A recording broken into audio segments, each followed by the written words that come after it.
Nah, hal ini yang kalau dibilang kita sangat agresif, mohon maaf, tidak lain kita ingin supaya mimpi kita di Piala Dunia bisa tercapai.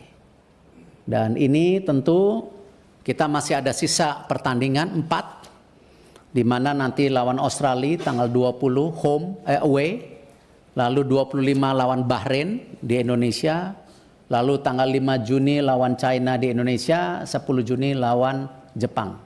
Kalau kita bisa mendapat 7-9 poin, bukan tidak mungkin kita bisa ranking 2. Ranking 2 artinya langsung lolos Piala Dunia. Lanjutan kualifikasi Piala Dunia round 3 tinggal menunggu beberapa hari lagi. Timnas Indonesia akan menghadapi Australia di Sydney pada tanggal 20 Maret dan melawan Bahrain pada tanggal 25 Maret mendatang. Misi untuk lolos Piala Dunia yang dibawa oleh Erick Thohir dan tentu saja mimpi dari seluruh masyarakat Indonesia akan ditentukan pada sisa pertandingan yang ada. Gebrakan besar daripada Erick Thohir untuk bisa lolos ke Piala Dunia memang benar-benar dilakukan setelah beberapa waktu lalu secara mengejutkan melakukan perombakan besar di staf kepelatihan Timnas Indonesia. Setelah Sinteyong secara resmi diberhentikan dan diganti oleh pelatih baru, yaitu Patrick Kluivert dan beberapa asistennya seperti Alex Pastoor, Danny Lansat, dan juga Pannenberg. Dan berselang tidak lama di bulan Februari kemarin secara resmi Erick Thohir menunjuk seorang penasihat teknik yaitu Jordi Cruyff. Nah, di laga terdekat menghadapi Australia dan juga Bahrain ini, apa saja yang sudah dilakukan oleh Erick Thohir dan bagaimana persiapannya saat ini? Oke, langsung saja kita simak video berikut ini. Nah, hal ini yang kalau dibilang kita sangat agresif, mohon maaf, tidak lain kita ingin supaya mimpi kita di Piala Dunia bisa tercapai. Dan ini tentu kita masih ada sisa pertandingan 4, di mana nanti lawan Australia tanggal 20 away, lalu 25 lawan Bahrain di Indonesia, lalu tanggal 5 Juni lawan China di Indonesia, 10 Juni lawan Jepang. Kalau kita bisa mendapat 7-9 poin, bukan tidak mungkin kita bisa ranking 2. Ranking 2 artinya langsung lolos Piala Dunia. Tetapi kalau sampai pun kita ranking 3-4, kita masih diberi kesempatan untuk kualifikasi bergabung dengan 3 grup lainnya yang ranking 3-4 dibagi 2 grup. Nanti ranking 1-nya lolos Piala Dunia. Nah, ini yang akan dilakukan pada bulan Oktober-November tahun ini. Jadi hal seperti ini mohon maaf, kami dari PSSI tidak bermaksud melakukan sebuah mimpi yang hiperbol, tetapi ini sesuatu yang real, nyata ada di depan mata kita, dan ini baik saya rasa untuk bangsa kita juga sejajar dengan bangsa-bangsa besar di dunia. Dan kami tentu perkembangan tim nasional senior ini juga tetap kita lakukan bagaimana terus membangun regenerasi tim nasional melalui program pembangunan usia dini. Oke, Erick Thohir yaitu di sidang DPR. Di sini Erick Thohir menjelaskan bahwa alasannya gencar melakukan naturalisasi tidak lain hanya untuk mewujudkan keinginan daripada masyarakat Indonesia yang sangat ingin sekali Timnas Indonesia bisa lolos ke Piala Dunia.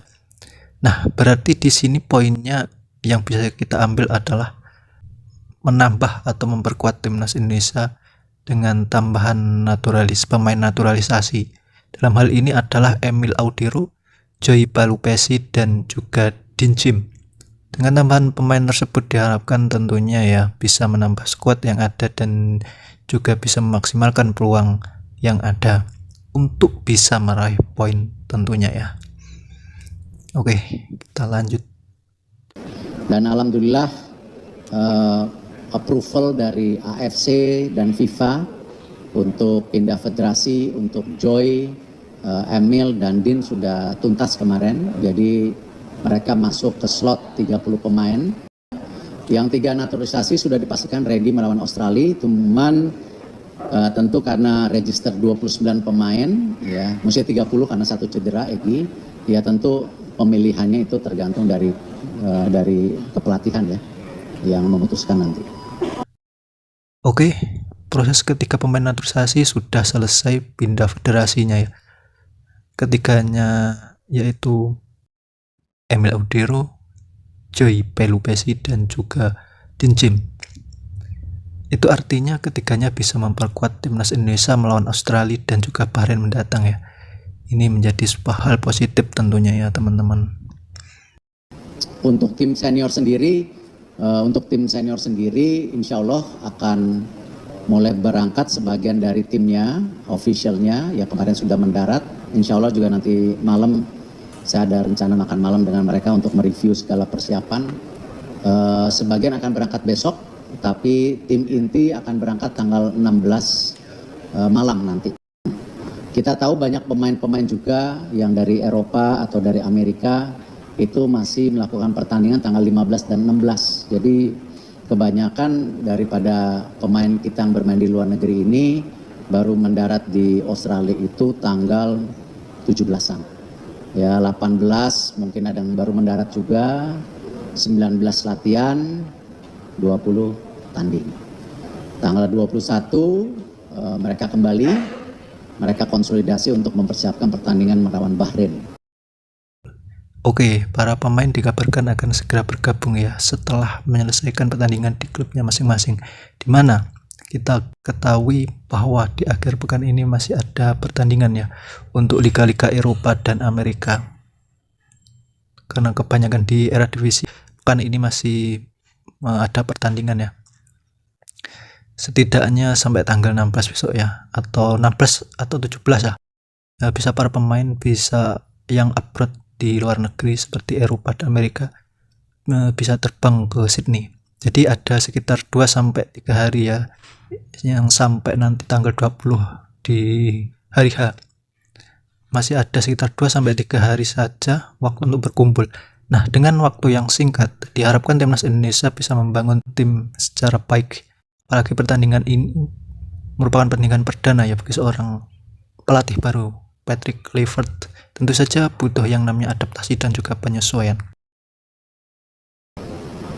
Sepak bola adalah olahraga global, bahwa karena penduduk Indonesia juga ada di mana-mana, ya ada di Qatar, ada di Belanda, ada di Australia, kan ini hampir 280 juta, belum dihitung di luar negeri.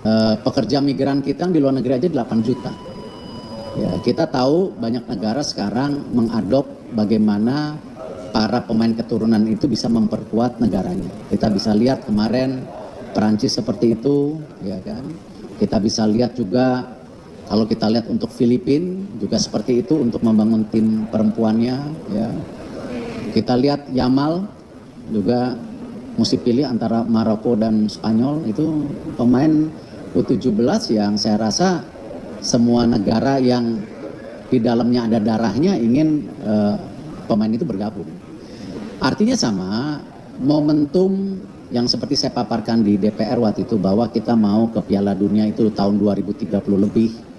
Tetapi momentum 2026 ini kita punya, ya kita harus melakukan upaya maksimal dengan membentuk tim pelatihan yang mungkin teman-teman media lihat ini kelasnya world class, ya, technical advisor-nya world class, pemainnya pun kita harapkan ya yang terbaik yang Indonesia punya gitu, ya kan.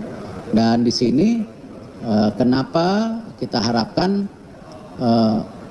kita berusaha bisa lolos ya di babak penyisihan saat ini. Karena kalau kita lolos babak penyisihan hari ini, September, Oktober, November, dan Maret tahun depan kita ada 8 pertandingan yang kita bisa persiapkan untuk Piala Dunia. Nah, karena kalau kita ranking 3 dan 4 berarti Oktober, November kita harus ikut playoff. Nah, bagaimana posisi daripada pembinaan pemain sejak dini? Ya sama. Tadi saya sampaikan tim U17 kita ini di bawah Coach Nova ini sudah training center cukup lama dan bertanding. Kalau dilihat pemainnya tidak ada naturalisasi, tapi di situ ada pemain ya seperti Matthew Baker yang bapaknya orang Australia, ibunya orang Indonesia, yaitu memang bagian daripada globalisasi. Apakah kita tidak membina grassroots? Membina. Liga sendiri punya Elite Pro Academy. Ya, ada 17, 20. Kita juga bikin Pertiwi, ya, Suratin, semua kita lakukan. Jadi ya kembali ya kalau ditanya program naturalisasi seperti ini ya ini fleksibilitas saja. Ya kalau memang pemainnya ada ya silakan. Ya, tetapi bukan berarti ini menjadi sekedar quick win, tapi memang kebetulan ada. Ya, harapan kita semua adalah apa yang sudah dilakukan oleh seorang Erick Thohir sampai sejauh ini menjadi langkah yang tidak sia-sia. Dan semoga di pertandingan melawan Australia setidaknya kita bisa mencuri 1 poin, apalagi 3 poin. Dan di sisa pertandingan melawan Bahrain mendapatkan 3 poin. Akan jauh lebih bagus untuk memperbesar peluang kita lolos langsung ke Piala Dunia. Oke teman-teman, bagaimana menurut kalian? Tulis di kolom komentar. Bye.